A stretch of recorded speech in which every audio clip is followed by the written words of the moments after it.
just a white dove seal. Bob Dylan, eu sou muito fã do Bob Dylan.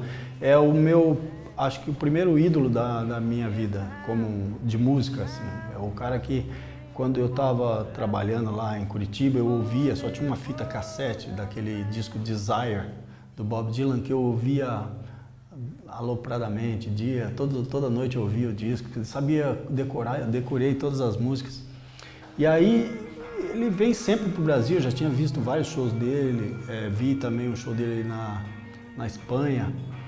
Mas aí eu estava no Rio um dia antes e aí eu comecei a pensar, falei, Bob Dylan está aqui na cidade, no mesmo espaço que eu, é um dos maiores artistas do século XX, é importantíssimo.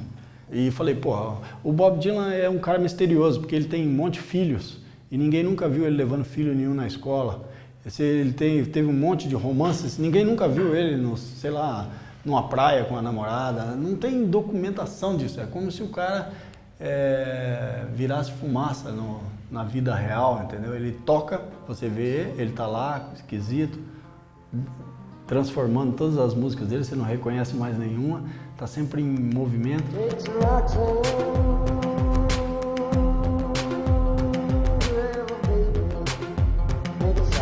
Eu falei, cara, eu preciso saber onde esse cara tá. E aí fiz um planejamento para visitar os hotéis 5 estrelas do Rio de Janeiro. Aí fui pro Fasano, fui pro Copacabana Palace, fiz um périplozinho ali. E aí eu falei, cara, eu acho que era meio insano, era uma música meio... Eu não achei nem a banda dele, eu consegui localizar ninguém. Eu parei para almoçar, já estava dando quase a hora de ir, porque o show dele era na Barra. Falei, cara, vou ter que começar a me mover, né? Eu tinha tomado uma taça de vinho, aí eu comecei a caminhar pela Avenida Nossa Senhora de Copacabana para pegar um táxi. Eu fui na direção dos táxis, se eles vêm aqui, eu fui na contramão, na calçada de cá. Eu olhei na calçada de lá, um cara de gorro, de lã e tal. É inconfundível a figura dele. A figura dele é, sei lá, é como, sei lá, das figuras do mundo pop mais conhecidas até. Quem não sabe quem ele é, sabe qual é a figura dele. Só que ele estava se disfarçando, que era mais patético, né? Porque estava tentando passar despercebido. Mick Jagger tentando passar despercebido, o Bob Dylan, ou sei lá, Bono, esses caras não tem como, né? E aí foi um encontro desses, assim, que para mim muito especial, porque, enfim, além de ser um ídolo, era um cara que eu estava procurando mesmo. Eu saí para procurar ele e achei. E o Dylan, quando ele viu que eu tinha reconhecido ele achou que estava incólume ali no meio daqueles aposentados de Copacabana. Quando ele viu que eu tinha reconhecido ele reagiu meio furiosamente. Fucking paparazzi, chamou eu e minha mulher. Daí eu tive que tentar quebrar esse gelo. Falei, não. A gente é fã. Primeiro de tudo, a gente é fã, né? Aí ele falou assim, mas pra que você quer a foto? Eu falei, sei lá, pô, Facebook, redes sociais, quero a foto. Aí ele falou assim, mas por quê? Qual é o motivo? Aí eu falei assim, porque você é um dos caras mais importantes da arte no século XX, você mudou a face da arte no século XX. Hey, Mr. Tambourine Man, play a song for me. I'm not sleepy and there is no place I'm going to. Aí ele quebrou, ele ficou me olhando, não deve ter sido o primeiro reconhecimento, ele é doutor honoris causa por um monte de universidades, ele tem teses acadêmicas sobre o trabalho dele, livros e mais livros, biografias e mais biografias, ele sabe disso. Mas ele foi reconhecido, entendeu, de uma forma franca, assim, aí acho que ele desmontou a defesa. Daí, só que aí tinha o segundo problema, que era como estabelecer uma conversação sem que eu parecesse que eu tinha um intuito jornalístico, né? Que eu era um jornalista. E aí, o que eu sabia demais. Então eu procurei ser ameno. Falei de comida, falei de paisagem, falei do Rio. Perguntei se ele tinha jantado, almoçado, desculpe. E aí eu falei, pô, Bob Dylan, você já comeu? Aí ele olhou pra mim assim e falou assim, não. Aí eu falei, pô, tem um restaurante aqui perto que é muito bom, uma cantina italiana. Eu falei, como que é? Aí eu falei, é uma cantina daquelas que tem Little Italy lá em Nova York, cheia de figuras que parecem saídas de um filme da máfia. Aquele clássica cantina italiana, mas não é só isso, a comida é muito boa, é verdade. Não é nada do que eu falei era mentira. Tem mesmo os italianos lá e a comida é muito boa. É uma cantina que o Ferreira Goulart frequenta, o Celso Amorim já vi lá também. E aí o Dylan falou assim, e onde é? Aí me explica. E aí tem até uma foto, estou explicando para ele mais ou menos onde é a cantina. Ó, vira aqui, você volta uma quadra, vira no meio da quadra, do lado direito, tem a cantina. E aí ele foi em direção à cantina. Mas então, essa do Bob Dylan foi isso. Como é muito raro você topar com um negócio desse, então eu achei que a história em si do encontro merecia mais destaque, mais ênfase da minha parte do que o próprio show em si. O jornalismo cultural, ele exerce um fascínio muito grande nas pessoas, os estudantes de jornalismo principalmente. Eles são fascinados por esse universo que você vai no show de graça, você vai no teatro, vai na exposição antes de todo mundo, a cobertura parece ser uma coisa também glamurosa, mas o fato é que os elementos do jornalismo, as ferramentas do jornalismo são as mesmas para qualquer atividade que você faça no jornalismo. Se você faz jornalismo cultural, se você faz jornalismo econômico, se você faz jornalismo político, as ferramentas são as mesmas. É o mesmo tipo de atitude. Abordar esse tema do jornalismo cultural sempre para mim me parece ser estabelecer primeiro quais são as ferramentas básicas. Em segundo lugar, você se postar, nesse caso, por exemplo, é uma coisa totalmente nova para mim, é o meu primeiro livro e é a primeira vez que eu associo imagem e texto.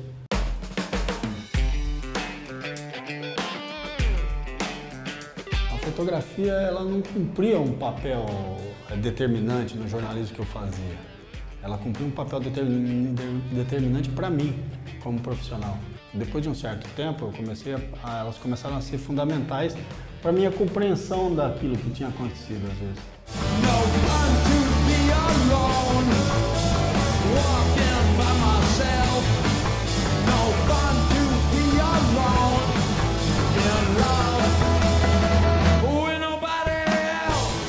Quem vê o Iggy Pop no palco acha que ele é um selvagem full time, né? Que é um cara que engole criancinhas e cospe fogo e tal, porque dentro da coisa de um performer, ele é talvez o mais impressionante.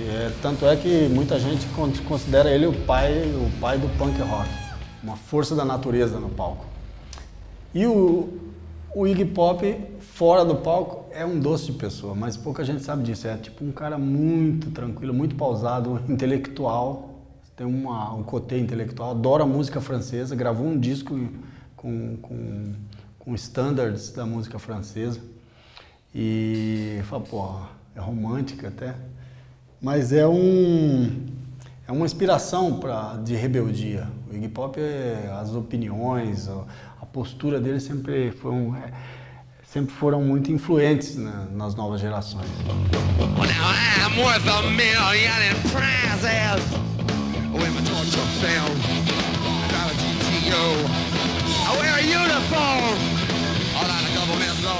Um dia eu estava fazendo uma escala no aeroporto de Paris.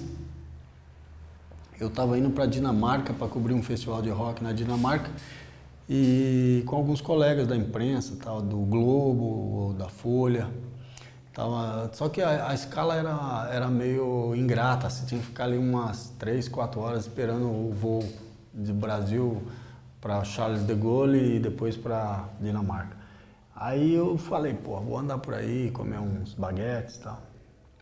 Aí eu tô andando lá, li uns jornais velhos que eu achava pelas cadeiras, todos os jornais franceses eu li, porque tava tudo por ali, jogados. E aí eu vi um cara com chinelo, meia, um cartão de embarque no bolso.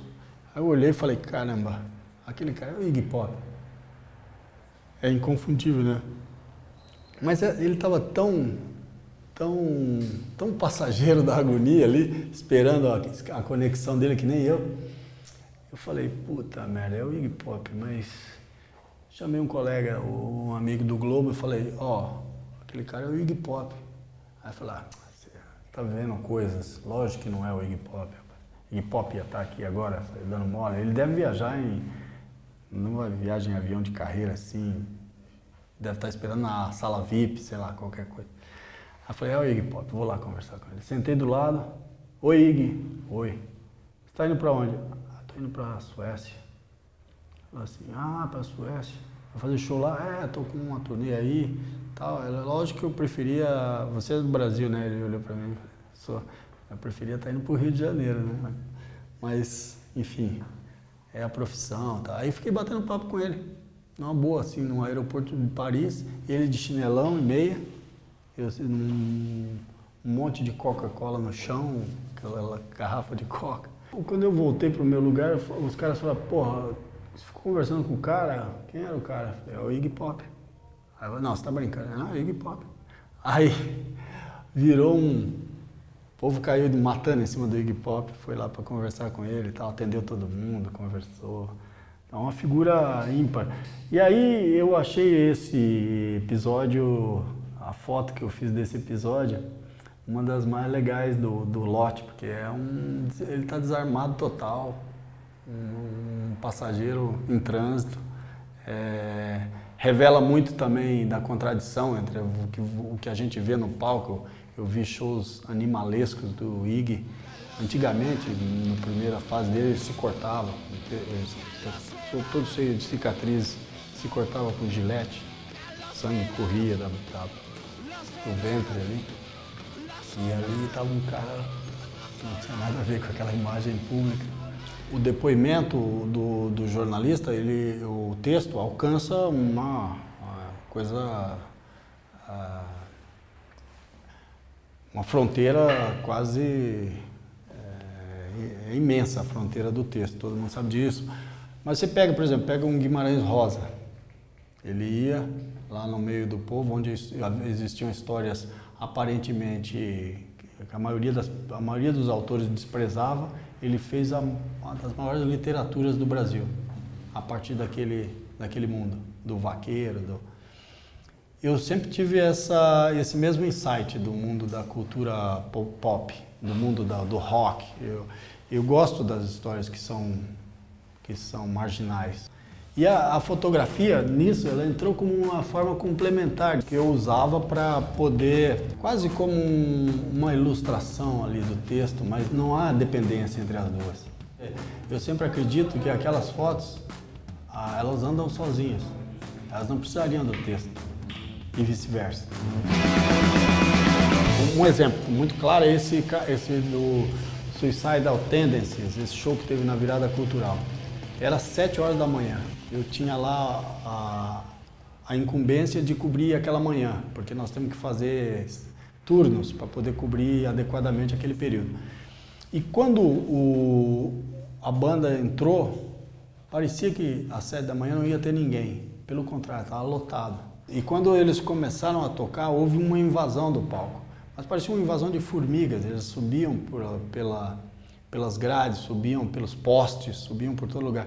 E a própria banda ficou chocada com aquilo. Não chocada, mas eles não esperavam. Foi uma surpresa.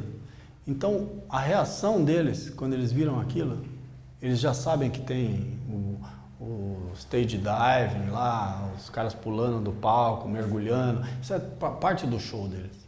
Mas aquele nível de entusiasmo, foi impressionante. E o cantor, quando ele viu aquilo, ele se postou no fundo do palco e a expressão dele era de maravilhamento e espanto ao mesmo tempo. E eu fotografei porque eu estava na beirada do palco. E aí eu pensei, bom, eu posso descrever isso num texto bem. Há como descrever, há como fazer um bom texto com as sensações e com as impressões de um show. O show é um evento sociológico. O show, ele não acontece sem o público, sem a reação, até a indiferença. Aquilo é parte da narrativa de um show. Mas aquela foto, ela não só facilitava, como ela transmitia um tipo de emoção que era praticamente a chave do texto.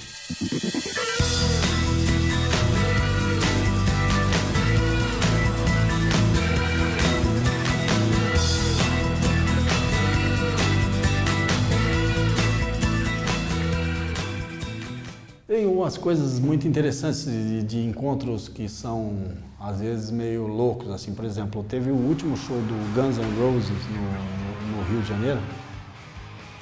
O cara atrasou horas.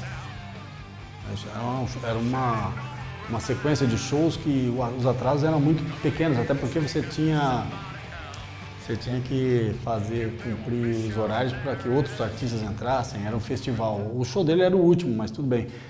Começou a cair uma chuva, que a água chegava ao joelho no local lá. E as pessoas esperando, 4 horas esperando o Axl Rose entrar. Ele tem meio tradição de atrasar, mas, bom, eu falei, ele vem pelos fundos, e havia um boato de que ele nem ia tocar. Tem umas esquisitices, não, ele foi embora, nem tá aqui. Não vai tocar porque tá chovendo e tal. Então eu fiquei embaixo de um caminhão desses que fazem geração, fica com o motor funcionando para gerar link, essas coisas. Eu entrei porque abrigava da chuva e eu entrei embaixo do caminhão com a mochila, até caiu óleo nas costas da mochila e eu estava com a câmera, acho que é uma Nikon, e aí E fiquei ali, a água caindo, muita água, tinha mais outras 2 pessoas que conseguiram se abrigar comigo ali, o resto estava encharcado. O público inteiro estava encharcado com as suas capas de chuva. Aí eu olhei assim, de determinado momento, eu vi uma mobilização, o repórter da Globo era o último que desistiu. Depois de horas com o guarda-chuva esperando na chuva, ele desistiu também e foi embora. De repente houve uma movimentação de segurança. E aí passou uma garota com um rádio, que provavelmente era da produção, e disse, olha, ele vai entrar em 5. Eu falei, se ele vai entrar em 5, ela deve estar falando do Axl Rose, que é um dos esquisitos famosos do rock. Então ele deve passar por ali. Aí a chuva já tinha dado uma trégua, eu corri lá. Naquele momento ele vem com um guarda-chuva, uma capa de chuva amarela, cercado de segurança. Um dos seguranças se abrigando embaixo do guarda-chuva dele. Eu falei, cara, essa foto aí até que não é má, uma bela foto, se sair alguma coisa aqui nessa chuva. E aí eu fiz a foto que mostra tem uma tensão no ar, muitas histórias. Então a foto, ela meio que ela fecha aquela história de muitas histórias, de muitas tensões, de muitos boatos em torno de uma figura e tal.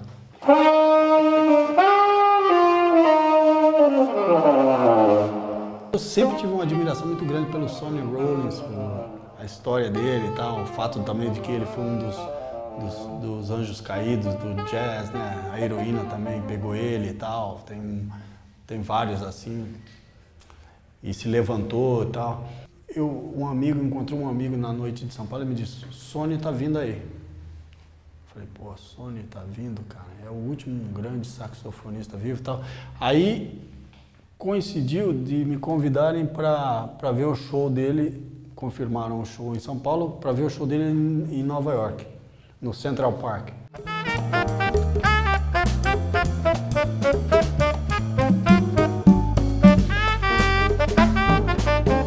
Existe um festival que chama Summer Stage, lá no Central Park. Só que não havia possibilidade de falar com ele não estava oferecendo essa possibilidade de você conversar com ele, não estava agendado. Então fui para Nova York para ver o show dele. Mas poucos minutos antes do show, uma meia hora, 40 minutos antes, O empresário do Sonny Rollins veio até a gente ali, a equipe, o pessoal que tinha ido da imprensa, e falou, ó, ele topa receber vocês lá no camarim agora, mas só para uma conversa rápida e tal, pra uma coisa amistosa, né? Aí eu tinha trazido comigo, eu tinha comprado aquela tarde lá na Bleecker Street, em Nova York, um vinil dele, no qual ele toca uma coisa próxima do funk, uma banda bem funkeada assim. E é um disco meio, né, diferente dentro da carreira dele. Eu achei esse disco em vinil e peguei. Aí falei, vou levar esse disco aqui e tal, quem sabe eu encontro ele e faço umas perguntas sobre o disco, sobre aquela banda que tocou com ele. Então daí eu sentei do lado dele, no camarim, ele tava com um chapeuzinho, e aí eu falei, olha o que eu trouxe aqui. Ele olhou, pô, você tem esse disco? Eu comprei hoje aí. Aí conversamos sobre a banda, ele foi me explicando como é que foi gravado, falou que naquela época tinha a disco music estava muito forte e forçou os músicos ali a fazerem algumas concessões. No caso dele, uma concessão dele, o disco é maravilhoso. Enfim, sei que ficamos conversando. Daí, ao final, ele tem uma canção, uma composição famosa que tem a ver com a mãe dele, né? Que chama St. Thomas. Eu falei assim, pô, você vai tocar St. Thomas hoje? Aí ele olhou pra mim e falou assim, não estava previsto não, você quer? Eu falei, pô, é lógico, né? Ia ser legal. Não, então eu vou tocar pra você.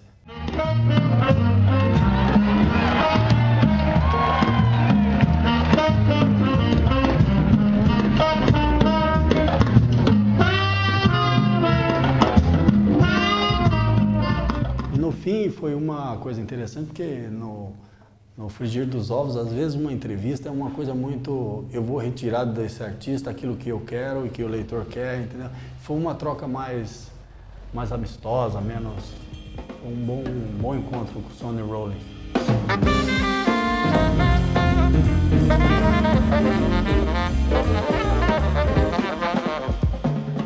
Eu vivi um tempo em Nova York, trabalhando para o Estadão, como correspondente. Pouquíssimo tempo.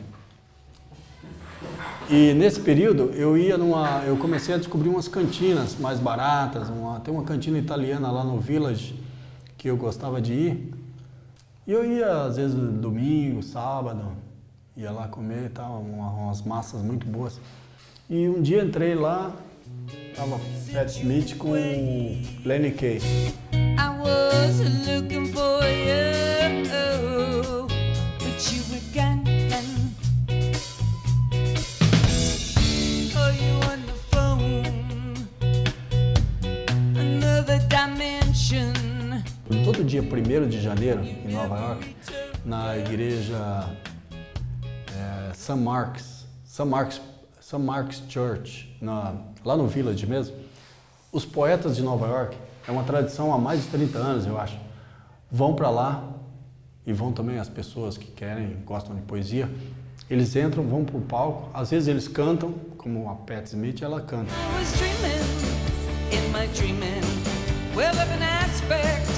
Bright and fair, and my sleeping, it was broken, but my dream, it lingered near. Philip Glass estava lá também, fez um som. Enfim, os poetas se manifestam de diversas maneiras e tudo de graça. Você compra um vinho, porque geralmente está muito frio, né, no Rio de Janeiro. Compra uma garrafa de vinho e entra na igreja e fica assistindo os poetas declamarem versos.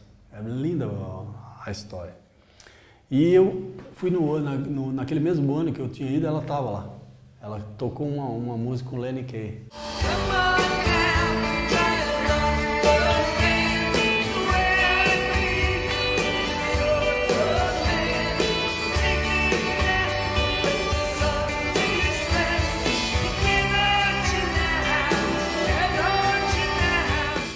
Então eu falei para ela disso. Eu tinha ido lá e tal, enfim, aí o tempo passou, ela lançou aquele livro Só Garotos.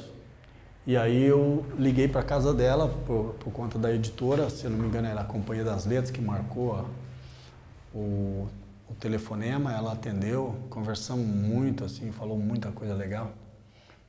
E é uma poeta que, quando eu tinha, sei lá, 18 anos, eu tinha um livrinho dela, numa tradução portuguesa de Portugal, que era até difícil de ler, que chamava Wit, que é um livro de poemas, ela sempre foi poeta também.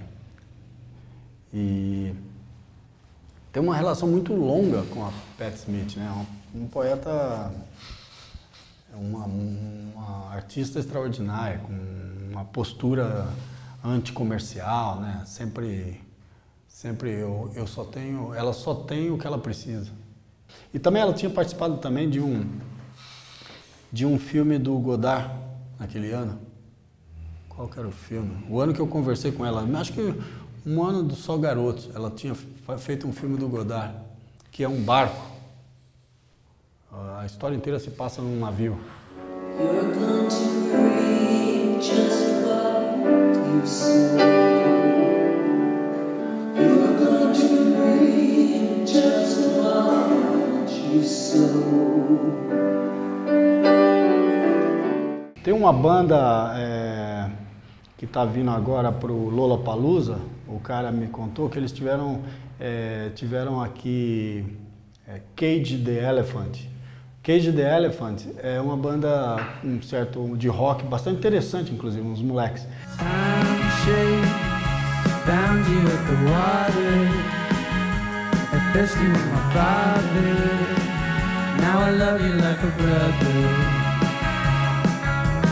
E ele disse que a única coisa que ele via, que ele passou por São Paulo tão rápido da primeira vez, a única coisa que ele via, ele abria a janela e via uma favela no morro. E às vezes o dia que ele abriu, né, que ficou uma manhã só, ele viu o sol nascendo no meio da favela.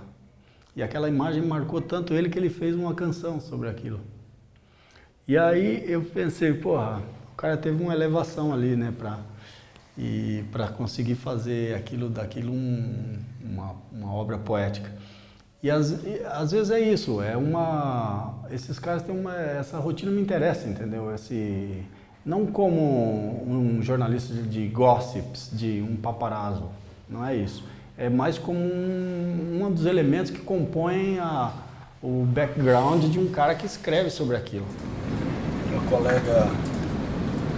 colega minha fez uma pergunta crucial sobre a exposição. Ela disse: como foi fazer a transposição de uma coisa que foi feita para uma linguagem para uma outra? Eu disse assim, na verdade não disse nada, eu fiquei 2 dias pensando. Mas o lance é o seguinte: eu deixo isso a cargo do Juvenal Pereira. Juvenal que se vire.